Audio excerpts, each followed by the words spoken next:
ദിവസം മുമ്പ് തുറന്ന മാളിൽ.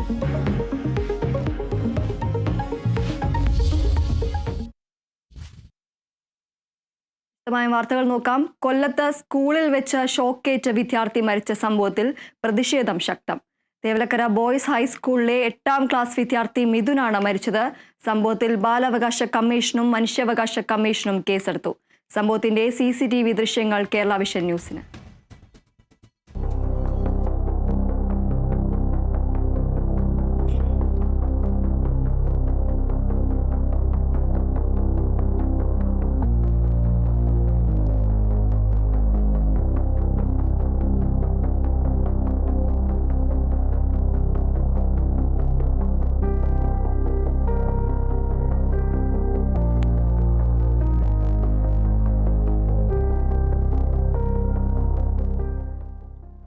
വിവരങ്ങളുമായി രേണുക രാജേന്ദ്രൻ ചേരുന്നു.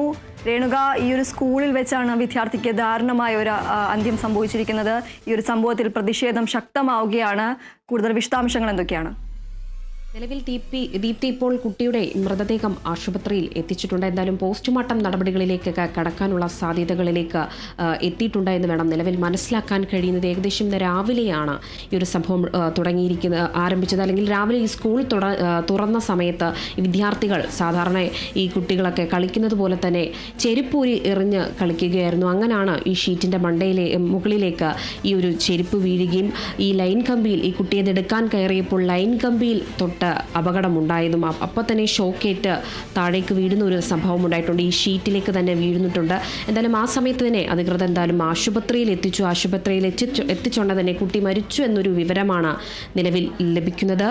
ബോയ്സ് സ്കൂളിലെ തേവലക്കര ബോയ്സ് സ്കൂളിലെ ഗവൺമെൻറ് ബോയ്സ് സ്കൂളിലെ 8ാം ക്ലാസ് വിദ്യാർത്ഥിയായ മിഥുനാണ് മരിച്ചിരിക്കുന്നത്. എന്തായാലും ഇപ്പോൾ ഇതിനെതിരെ KSCBയും അതോടൊപ്പം തന്നെ വിദ്യാഭ്യാസ മേഖലയ്ക്കെതിരെ ഒരു ശക്തമായ ഒരു പ്രതിഷേധം തന്നെ ഇപ്പോൾ സ്കൂളിൽ നടക്കുന്നുണ്ട്. നാളെ എന്തായാലും കൊല്ലം ജില്ലയിൽ ABVPയുടെ നേതൃത്വത്തിൽ ഒരു വിദ്യാഭ്യാസ ബന്ധും പറഞ്ഞിട്ടുണ്ട്. എന്തായാലും വിദ്യാഭ്യാസ മേഖലയും അതോടൊപ്പം തന്നെ KSCBക്കെതിരെയും ഒരു കർശനമായ രീതിയിലേക്ക് ഒരു നടപടികളിലേക്കൊക്കെ തന്നെ എന്തായാലും കടക്കുന്നുണ്ട്. വൈദ്യുതി വകുപ്പ് മന്ത്രി K കൃഷ്ണൻകുട്ടിയുടെ നേതൃത്വത്തിൽ എന്തായാലും ഒരു അന്വേഷണ റിപ്പോർട്ട് ഈ സംഭവത്തിൽ വിദ്യാർത്ഥിയുടെ ഒരു ദാരുണമായ അന്ത്യത്തിൽ ഒരു അന്വേഷണ റിപ്പോർട്ട് നിലവിൽ തേടിയിട്ടുണ്ട്. അതോടൊപ്പം തന്നെ വിദ്യാഭ്യാസ മേഖലയിൽ നിന്നും മന്ത്രി വി ശിവൻകുട്ടിയുടെ നേതൃത്വത്തിലും ഒരു റിപ്പോർട്ട് തേടിയിട്ടുണ്ട്. കൃത്യമായ രീതിയിൽ എന്ത് അനാസ്ഥയാണ് ഈ സ്കൂളിൽ നടന്നിരിക്കുന്നത്, കുട്ടിയുടെ മരണം എങ്ങനെയാണ് ഉണ്ടായത്, അല്ലെങ്കിൽ ഏത് മാനേജ്മെൻറ്റിൻ്റെ വീഴ്ചകൾ എങ്ങനെയാണ്, KSCBയുടെ വീഴ്ചകൾ എങ്ങനെയാണെന്നുള്ള രീതിയിലേക്കുള്ള ഒരു വിശദമായൊരു റിപ്പോർട്ട് തന്നെ KSCBയുടെ ഭാഗത്തു നിന്നും അതോടൊപ്പം തന്നെ വൈദ്യുതി വകുപ്പ് മന്ത്രിയുടെ ഭാഗത്തു നിന്നും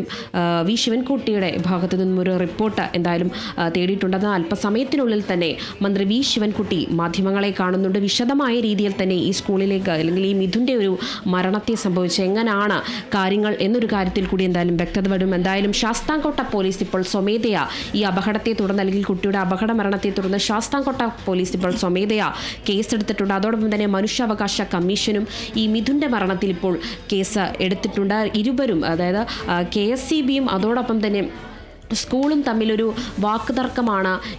ഇരുവരും ഇപ്പോൾ ഈ ഒരു മരണത്തെ തുടർന്ന് കൈയൊഴിഞ്ഞു എന്ന് വേണം പറയാൻ. കാരണം KSCB ആരോപിക്കുന്നത് ഏകദേശം 40 വർഷം പഴക്കമുള്ള ഒരു തൂണാണ്, അല്ലെങ്കിൽ ഒരു 40 വർഷം പഴക്കമുള്ള ഒരു KSCB ലൈനാണ് ആ സ്കൂളിലുള്ളത് എന്നാണ് പറയുന്നത്. കൃത്യമായ രീതിയിൽ ഞങ്ങളത് പരിഹരിച്ചിട്ടുമുണ്ട് എന്ന് തന്നെയാണ് പറയുന്നത്. സ്കൂൾ അധികൃതർ പറയുന്നത് ഈ സ്കൂളിലെ മാനേജ്മെൻറ്റ് അല്ലെങ്കിൽ പ്രിൻസിപ്പൽ പോലും ഇപ്പോൾ അതേ സ്കൂളിൽ പഠിച്ച വ്യക്തിയാണ്. അദ്ദേഹവും പറയുന്നുണ്ട് വർഷങ്ങളായി ഈ സ്കൂളിൽ ഈ ഒരു തൂണുണ്ട്, അതിൻ്റെ തൊട്ട് താഴെയായിട്ട് ഒരു സൈക്കിൾ ഷെഡ് വച്ചിട്ടുണ്ട്. ആ ഷെഡിൻ്റെ മുകളിൽ കയറിയാണ് ഈ മിഥുൻ ഓടിക്കിടക്കുന്ന ഈ ചെരുപ്പെടുക്കാൻ പോയി ഈ ലൈനിലേക്ക് പിടിച്ച തറയിൽ വീഴുന്ന ഒരു സംഭവം ഉണ്ടായിരിക്കുന്നത്. എന്തായാലും കൃത്യമായ രീതിയിൽ തന്നെ എല്ലാ വർഷവും ഓഡിറ്റിംഗ് ഒക്കെ കൃത്യമായ രീതിയിൽ നടത്തുന്നുണ്ട്. കെട്ടിടം പണിതതിലും വീഴ്ചകളുണ്ട് എന്നുള്ള രീതിയിലേക്കല്ല എന്തായാലും അന്വേഷണ റിപ്പോർട്ട് ഇപ്പോൾ വരുന്നുണ്ട്. ഏകദേശം 3 മണിയോടെ തന്നെ വിദ്യാഭ്യാസ മന്ത്രി ഇപ്പോൾ മാധ്യമങ്ങളെ കാണുന്നതാണ്. സ്കൂളിൽ ശക്തമായ രീതിയിൽ തന്നെ BJPയുടെ ഒരു പ്രതിഷേധം നടക്കുന്നുണ്ട്. നാട്ടുകാരും ഇപ്പോൾ ഈ പ്രതിഷേധത്തിൽ പങ്കാളികളായിട്ടുണ്ട് എന്ന് വേണം മനസ്സിലാക്കാൻ കഴിയുന്നത്. ഒരു അനാസ്ഥ എന്ന രീതിയിലേക്ക് തന്നെ പോകുന്നുണ്ട്. KSCBയും